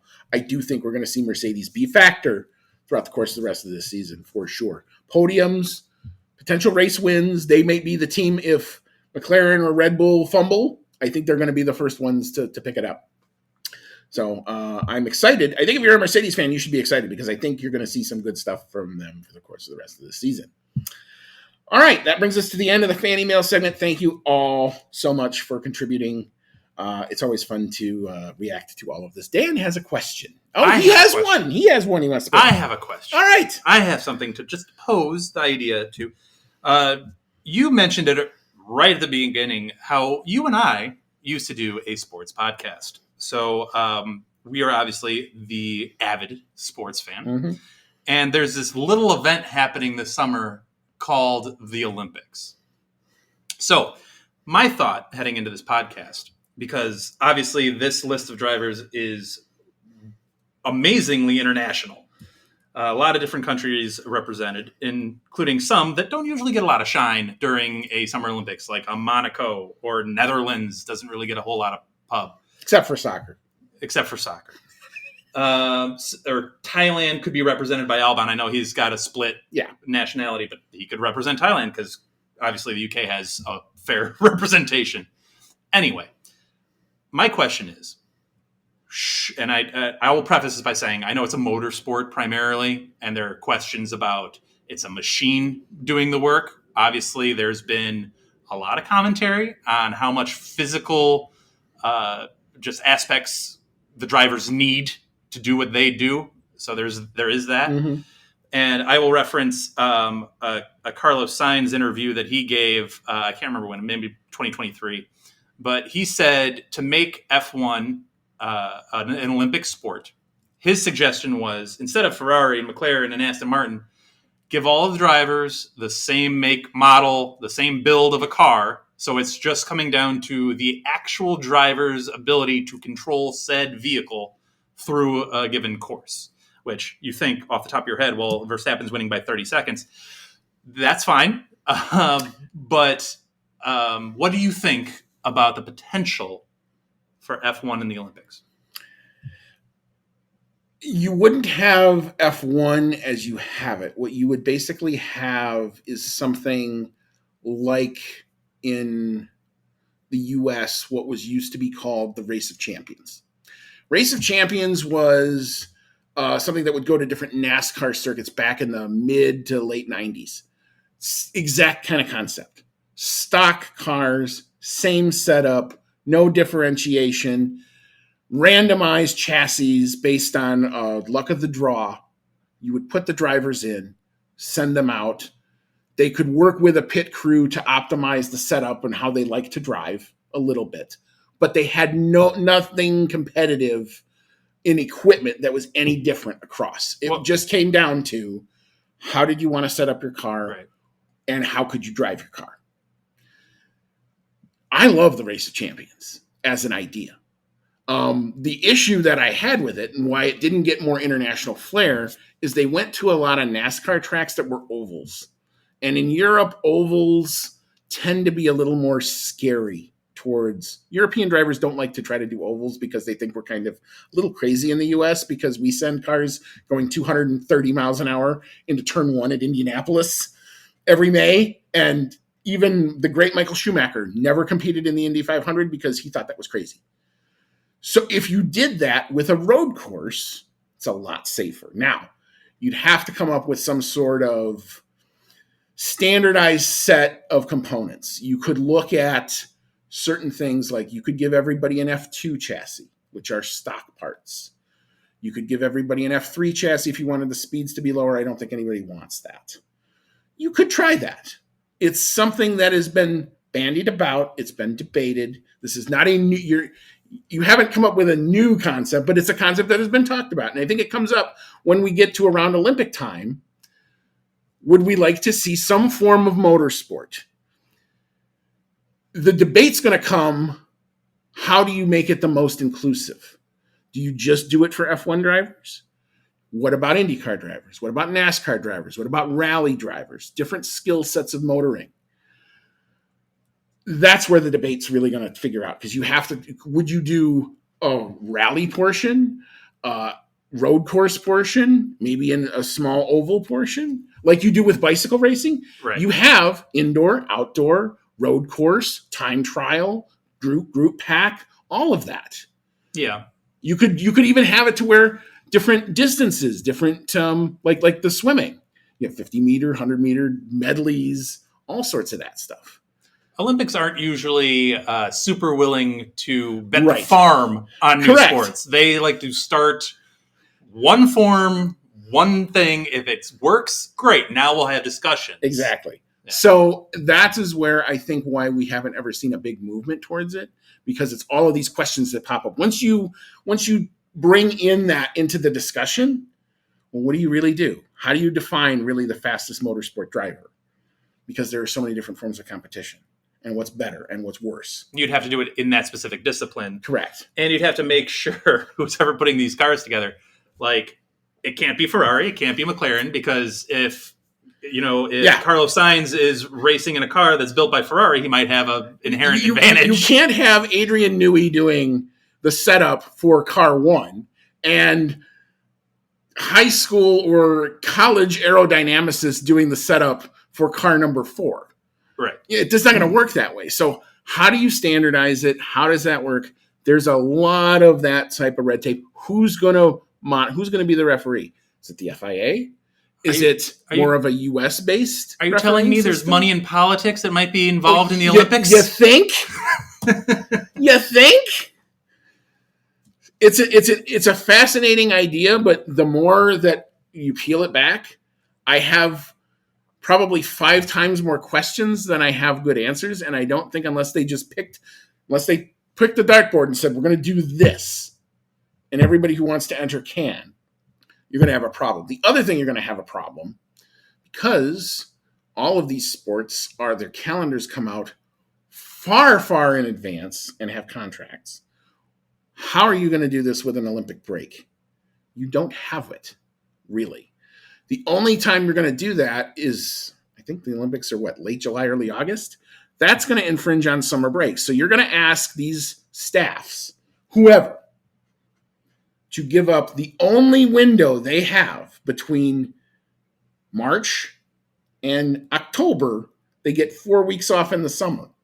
You're going to have them sacrifice that to go into the Olympics. That's a huge ask. It's a huge ask, but if you're Charles Leclerc from Monaco, you have a real good chance of not only just being at the Olympics, you have a chance of being the flag bearer at the Olympics in the opening ceremony. That's very true. Like, some of these guys might jump at the opportunity. Some of them will, and some of them won't. And I think that's what you're going to get, because there's a lot of push and pull that has to happen. It's a fascinating question. It's been posed a few times. Clear. If Sainz is doing the interviews about it, but exactly. But I love in an Olympic thinking summer about it. Yes. What would that prospect be? I would want to know what it would look like. What would the chassis be? Of course, I get into all the technical gobbledygook into that. Like, what would it actually look like? Who would referee it? What circuit would they use? So you're in France. You could use Magny-Cours if you could, but you'd probably have to grade it back up, which would be a lot of money and a big spend. You could use Le Castellier, which is ready to go, already grade 1, but nobody really loves that track. But because it's hard to overtake and it's really more of a test track. So, what do you do? Fascinating things. It's always interesting when they try to figure out what new sports they want to add, where motorsport comes in those discussions.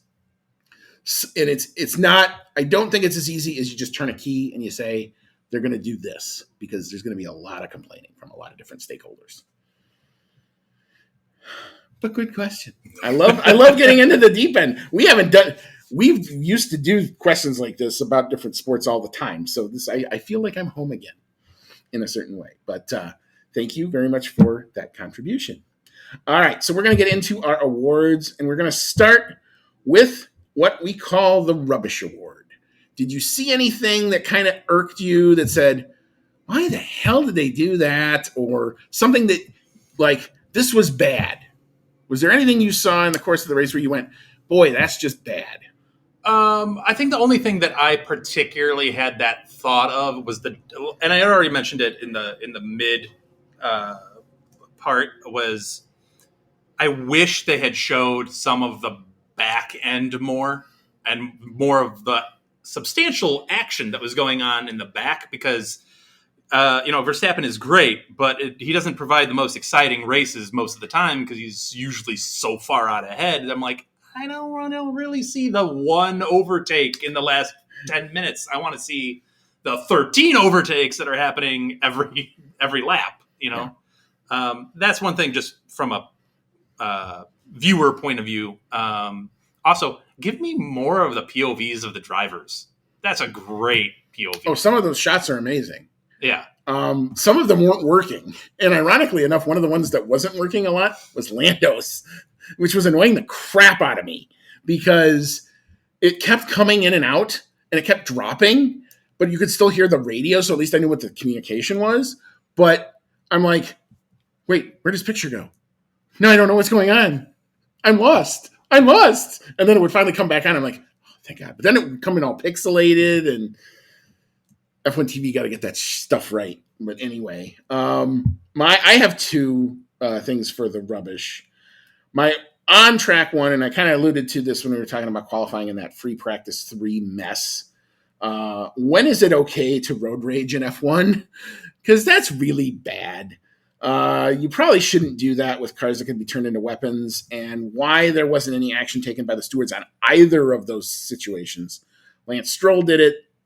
Charles Leclerc did it. I realize we're not trying to ruin a show or ruin anybody's race weekend, but if you tell them that they can get away with this, we might see this again and it might get worse. And that, to me, is a problem. So the stewards, I thought, should have done something. The only impeding they did hand out was Logan Sargent, and it didn't matter because he was already last. And I remember even tweeting it at the time. I'm like, oh, well, at least we knew that they were awake because they at least saw something and decided that they wanted to participate this weekend. But F1 stewarding continues to madden me, but that's nothing new. My off-track one is something you're probably not going to understand because you're not necessarily keyed in on all the history. I will try my best to explain. We have to have a serious conversation as F1 about Mr. Flavio Briatore. And why is Flavio Briatore back in the news? Flavio Briatore was recently hired by Alpine, who'd been showing better, as a consultant. Why is Flavio Briatore a bit of a flashpoint for a lot of F1 journalists and a lot of people, and why was he talked about so much in the early part of this weekend? Him coming back, this is like the baseball equivalent of hiring Pete Rose to be your baseball manager. Flavio Briatore did something back in 2007 that the FIA deemed bannable for life. What he did was, it was the Singapore Grand Prix. He was the team principal, so he was the head coach of the Renault team. Renault had 2 drivers, Fernando Alonso and Nelson Piquet Jr. Fernando Alonso had a bad qualifying, but he had a very fast car overall, but he had a bad qualifying, so he's starting way in the back. The only way that they figured in their simulations that they could get Fernando Alonso, who was in contention for the championship that year, to maybe have a shot at winning was we needed a safety car.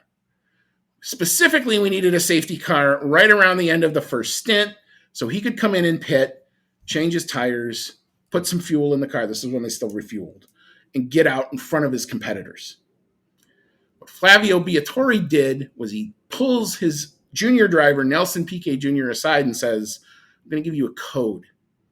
And when you hear that code come over the radio, you are to crash your car. And that code was given.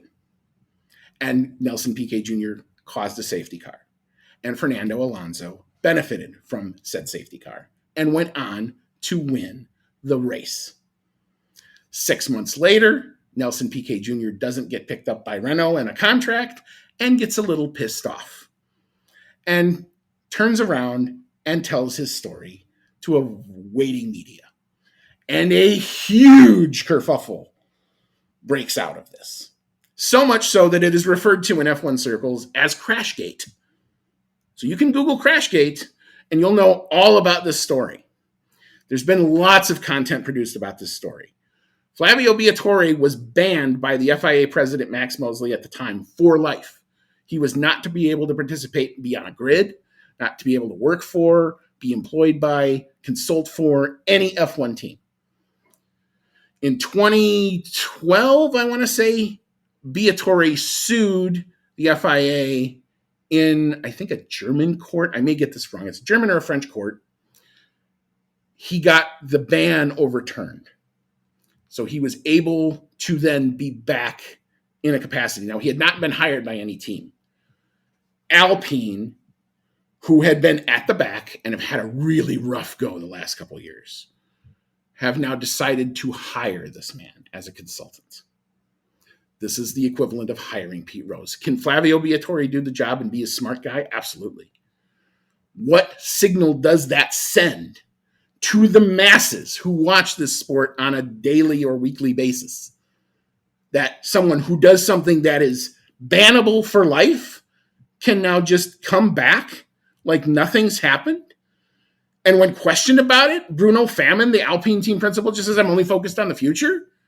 What kind of BS is that? This is a bad guy. He showed his stripes. He deserved to get banned. He should have stayed banned.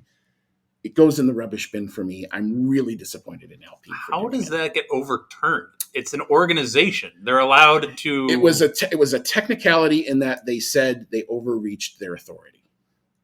I can understand if he's not banned, but he can't get a job in F1 because of a sort of collusion. That I can get a lawsuit over.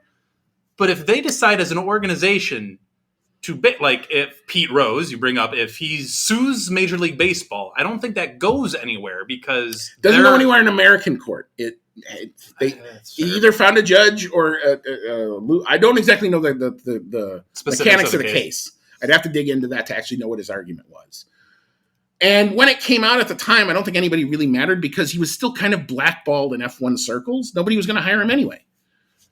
He ended up being connected to Fernando Alonso. He was Fernando Alonso's manager. Well, that really wasn't participating in a team. He was negotiating a contract on behalf of a guy that he knows. That's fine. I wasn't like it. I didn't like seeing him on TV every now and again, but I dealt with it because he wasn't hired by a team. Now he's hired by a team. It just doesn't sit right with me. And it shouldn't sit right with a lot of people.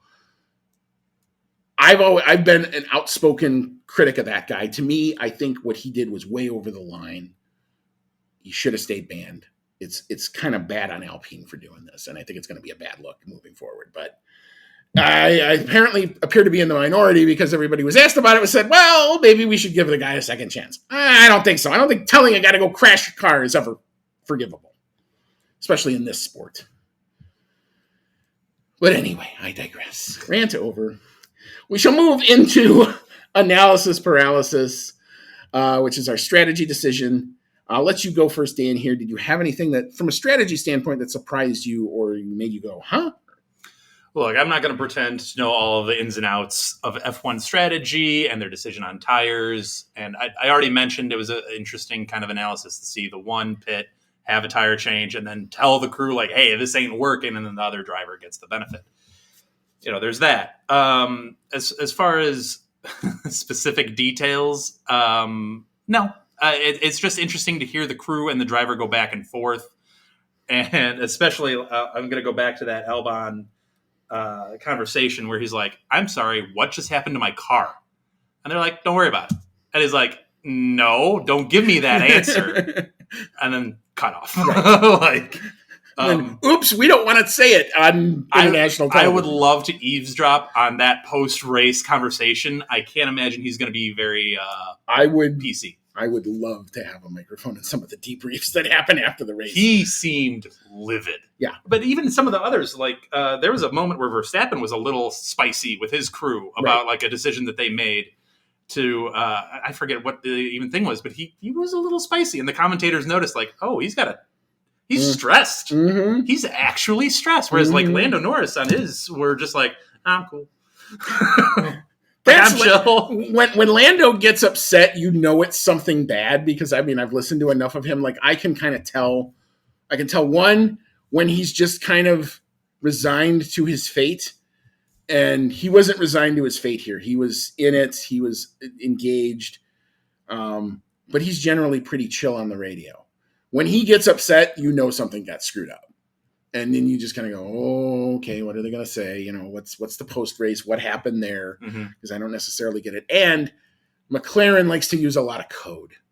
So you don't necessarily know what they're talking about. They'll do something like go white H1 position 4. There was a driver, it might have been Russell actually, who said, why aren't we on plan A? Correct. Like they will sit down. So this is, if you're not sure, what does plan A, B, C, D mean? Those are the different strategy computations that they've come up with. They think plan A is obviously the optimal one going into it. Maybe the track is different. It's cooler. It's warmer. Right. The tires aren't working. Something happened to a car. You had contact with somebody and you got to change it up. So you go to plan B, plan C, plan D. This is all drilled in. They don't want anybody else to know what those are, but those should have been discussed in the pre-race stuff so that the drivers all know what these are. And that's one of those times when like they cue the mics on or they turn them off. Sometimes you'll find out what plan A or plan B is. one of my little insider tips. So go watch it on board. The next F1 race that I watch, I think I'm going to pay more attention to the crew driver interactions and really focus on those a little bit more. Yeah, it's definitely the way that I would recommend watching a race. You get so much more out of it. My analysis paralysis is not really a big one, but I wasn't exactly sure what Mercedes were doing with George Russell when they put him on the hard tire. It obviously didn't work. He was very not happy with that decision. Seemed to me the way to go was soft, medium, soft. They tried something different. Maybe they were trying to do a home run. It didn't work out. Was that what he was referring to as not plan A? Correct. So, but if that's what he was referring to as that wasn't plan A, then what was their plan A? Well, then what normally happens is we're thinking about plan B would get discussed before he pits. Either he got confused with what the letters meant in the heat of the race, or somebody made a disconnect between one of the letters. It seemed the general philosophy was to go to that hard tire at the end. But that seemed to change, at least with the leaders, late in the race. And I think he was like, why am I on this hard tire right now? But why wouldn't that have been plan A? It very well might have been. I was just it might have been, and it just didn't work. Yeah. It might have been, and it just didn't work. I mean, to really know that, I would have to watch his almost entire onboard to know what the discussions were. That's fair. Pre-pit, post-pit, to really know. But we will move on to our Dark Horse Award. So Dark Horse literally is that. Who surprised you in a good way? Did somebody punch above their weight? And to me, I'm going to give this Dark Horse, I gave it to him last time, is Alpine. Not necessarily expecting them to get good points. They get double points again. That's 2 races in a row. Trajectory seems to be looking up for them. I'm impressed, especially given the form when they were 20 seconds behind P17 at the start of the season. Car was too heavy. They've made a lot of strides. Good for these guys. So my Dark Horse, I'm going to actually combine these next two. These next two, because my Dark Horse is also my driver of the day. So I give these two to George Russell. And people might be like, why? Here's the very honest answer from me. This is the first race I've ever watched from start to finish. I know who Lewis Hamilton is. I know who Lando Norris is. Thank you to you. I've even heard Fernando Alonso's name. I've heard Max Verstappen. I know who they are. They've registered on my sports radar somewhere. You know who hasn't? George Russell. I have no idea who that man is. Okay? I'm just being honest. I have no idea who he is. He got off to a phenomenal start. So if I go like this doesn't mean anything to you? Nope. Okay. I'm doing the George Russell meme, by the way. I know there's no video, but I'm doing the meme. No idea. But he gets off to a great start where he beats both Lando Norris and Verstappen off the start. And he puts both of them in like a what just happened mind frame. So he gets off to that kind of start. He has that epic fight with Lando Norris, which he does end up losing. But I was just impressed that he even got the position back. Correct. That Norris had to go back to a second move. Yep. So that back and forth position, that was my overtake of the day. So the fact that Norris had to work real hard to pass Russell was impressive to me. And then he ends up taking, also, he didn't have the fastest lap of the day, but at one point during the race, he did have the fastest lap. So he did have one of those on his resume today. Mm-hmm. And then he ends up finishing 4th overall. The 3 ahead of him were Verstappen, Hamilton, and Norris, okay? And on top of that, he's 7th overall in the overall standings. Therefore, he punched above his weight. So he's my dark horse because I had no idea who this dude was, and he impressed me literally from the beginning of the race. And then he ends up finishing strong and has highlight after highlight throughout the race, thus making him my driver of the day. He was definitely the most punchy. Definitely by far the most punchy driver on the grid. And that's what he's known for. He's known for being very difficult to overtake, not making life easy for anybody. I was genuinely impressed. I thought he showed very well. I felt bad that he finished in 4th because of the tire thing. Because I thought he deserved better. Because you're right. He had that great move at the start. He fought Lando hard and clean, which a lot of times you don't see. A lot of times you see that it'll end up somebody crashes, somebody's barge board gets screwed up, there's damage. No, that was why that overtake sequence was so good. And I give George a ton of credit. Lando's in the quicker car. George knows he's got to try to make those things stick. Otherwise, he knows Lando's going to go. And that's exactly what happened. He's 24 seconds. He's 22 seconds off the lead. His best shot to get a podium was that battle. He knew it, and he went for it. The three ahead of him are the ones most people... I get Hamilton's not having a great season like he's had in the past, obviously. But still, he's a household name in this sport. So the fact that he's on the podium should shock no one, really. It should be a commonplace, like, oh, Hamilton, stunner. So the three ahead of him, no doubt. And I'm sorry, he's ahead of both Ferrari cars. And Ferrari is Ferrari, who's a household name in every version of that form of brand of car that you could think of. He's ahead of both of them. So he just stuck out. And I speaking of issues that we had throughout the race, they put up the fan vote for the driver of the day. And I see Verstappen, Hamilton, and Norris as the top three. I think it was Norris that ended up winning it, right? And I'm like, I get it. But this guy had a heck of a day, and he's not even on the list. Come on. It's a poll that happens in the middle of the race. And sometimes the fan bases of certain drivers can just monopolize it. Did you expect such a hot take from me right now? Like I'm loving the fact that you went after the driver of the day poll. That's actually really interesting. But so my driver of the day is I'm going to split. I'm going to do the hot take thing and split them because I'm going to say. But who do you got as the split? Well, I've got Lando for qualifying because I thought that pole position lap was amazing. And I've got Max for the race. Stunning. Well, yeah. I mean, P1 and P2, they're 17 seconds clear of the rest of the field. Drew, I got to poke you a little bit. That's what we do on podcasts together. We haven't even mentioned baseball. Well, we have mentioned baseball managers. We haven't really triggered each other yet. But anyway, last thing. So before we reveal the prediction results, you had done something which I thought was pretty cool. You did a podium. What predictions had you done?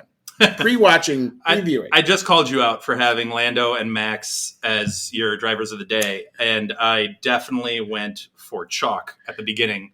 I will say I had the podium. However, I did not have them in the right order. I had Verstappen, Hamilton, then Norris. Okay. So I had the three. You had Verstappen in P3. No, I had Verstappen 1. P1, Hamilton 2, Norris 3. Correct. Gotcha. Okay. And then I had Verstappen with the fastest lap, which he had multiple today. However, I didn't notice that during the middle to end of the race, he had this massive lead. And I was thinking there, I'm like, I shouldn't have chose Verstappen for the fastest lap because he didn't have to work for it. He was so far ahead. All he had to do was just do his thing. He didn't have to push. Right. So, I was thinking about that halfway through the race. I'm like, well, should have thought that one through better, but nonetheless. Well, you would have gotten no points, actually, in our system because you didn't have them in the right order. Oh, but it was so close. So, Cody gets 3 points on the week.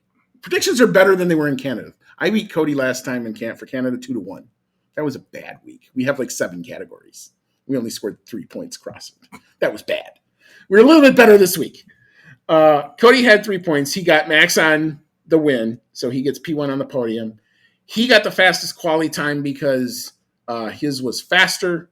Lando Norris was faster than both of us, how we thought, going in by like 4 or 5 tenths. But Cody's was closer on Delta, so he gets the point there. And he also gets the point for the fastest lap time. So Cody had the lap times competition that we have with each other. I, however, did get 4 points and win the weekend because I got P1 on the podium for Max, P2 on the podium for Lando. Thank you very much. I almost had Russell made it. I'd have swept the podium in order. That was my prediction, but I didn't get that. I did get the fastest lap driver. Lando did set that lap. And I got the prop bet because our prop bet was, would Max win by more or less than 10 seconds? The delta was only 2 seconds. So it was that prop bet at the end that Cody selected that gives me the victory. So I take this weekend in a rare spot of form for me, because usually Cody dominates me in this. So to be fair, I'm not following F1 on a weekly, monthly, or yearly basis. Well, you were definitely in the I did not realize Hamilton hadn't podiumed all year, and I had him on the podium. So I do give myself a little credit. Yeah, tap on the back for that one. All right, so we have reached the end of our rundown here. Basically, we go from here. If you were happy with the result of the race, you don't have a whole lot of time to savor it. If you're unhappy with the result of this race, you get to reset and go again. We have a race on the docket for next weekend. We are off to Austria and the roller coaster that is the Red Bull Ring. I don't know that we're necessarily going to do a full preview, because Cody is obviously up in the hinterlands of Wisconsin. He will be back for the review next week. It will kind of be back to normal service resumed. Dan, I do want to say very much thank you. You're stepping, I know, out of your comfort zone and coming into this. I appreciate you doing that. I hope I've held my own. Go check out Hogwarts, a podcast. I've listened to a few of these episodes. If you are into Harry Potter at all, it is far worth the time. I actually know what I'm talking about. Yes. And I have even more hot takes. Yes. So. He has more hot takes. He knows what he's talking about. And the sound work is really good. So okay, toot your own horn. Yeah, exactly. So go enjoy that. Go listen to it. Follow him on social media. They do all sorts of social media. I mean, where else can we find you? We have Twitter, X, whatever you want to call it. We also have an Instagram. They're both at Hogwarts a Pod. You can find us anywhere you listen to podcasts. We're super big on Spotify, but we have polls running on Spotify with every episode. We obviously do a lot of shout outs like you do, take questions and comments and all that kind of good stuff. So we try to be as interactive as possible with our listeners. But yeah, we've grown quite a bit, so we're pretty proud of it. Yep. Yeah. Congratulations to all of the good things happening in that. We will be back probably at the end of the Austria weekend. For Dan, for Cody, it's been Andy. This is always fun to do. And as always, folks, may all your laps be fast.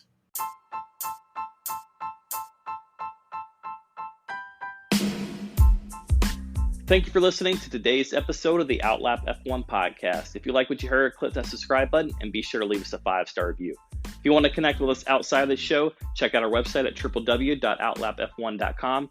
Find us on Twitter and Instagram at outlapf1 podcast, or email us at chatnow@outlapf1.com. As always, thank you so much for your support, and we'll see you on the next one.